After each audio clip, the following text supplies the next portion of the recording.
गृह मंत्री अमित शाह ने मंगलवार को राज्यसभा में कहा कि जब वंदे मातरम के 50 वर्ष पूरे हुए तब नेहरू ने इसके 2 टुकड़े कर दिए थे। जब वंदे मातरम 100 साल का हुआ तब महिमा मंडन नहीं हुआ, क्योंकि वंदे मातरम बोलने वालों को इंदिरा जी ने जेल में बंद कर दिया था।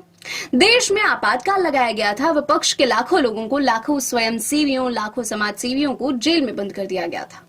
उन्होंने कहा कि वंदे मातरम ने उस राष्ट्र को जागृत किया जो अपनी दिव्य शक्ति को भूल चुका था। राष्ट्र की आत्मा को जगाने का कार्य वंदे मातरम ने किया। उस जमाने में वंदे मातरम देश को आजाद बनाने का कारण बना और अमृतकाल में देश को विकसित और देश को महान बनाने का नारा बनेगा। अमित शाह ने कहा कि वंदे मातरम मां भारती को गुलामी की जंजीरों से मुक्ति करने का नारा बना था, आजादी के उद्घोष का नारा था, आजादी के संग्राम का प्रेरणा स्रोत था और शहीदों के लिए अंतिम बलिदान देते समय अगले जन्म में भी भारत में ही जन्म लेकर फिर से मां भारती के लिए बलिदान देने की प्रेरणा बना था।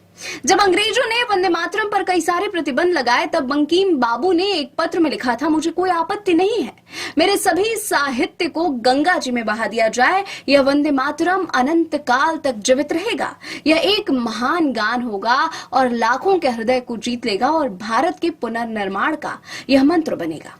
अमित शाह ने कहा कि ये तो वंदे मातरम का 150वां साल है। अब हम पीछे देखते हैं, जब वंदे मातरम के 50 साल पूरे हुए तब देश आजाद नहीं हुआ था और वंदे मातरम की जब स्वर्ण जयंती हुई तब जवाहरलाल नेहरू ने वंदे मातरम के 2 टुकड़े कर उसे 2 अंतरों तक सीमित कर दिया और वहीं से तुष्यकरण की शुरुआत हुई और ये तुष्यकरण देश के विभाजन का आधार बना।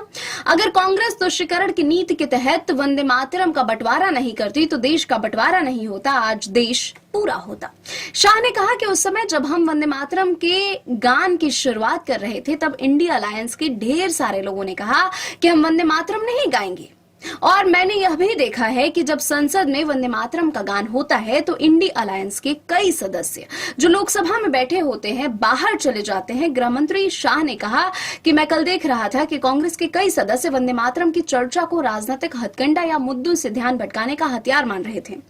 मुद्दों पर चर्चा करने से हम नहीं डरते, संसद का बहिष्कार हम नहीं करते। अगर संसद का बहिष्कार न किया जाए और संसद चलने दी जाए तो सभी मुद्दों पर चर्चा होगी। हम डरते नहीं है और न ही हमारे पास कुछ छिपाने को है।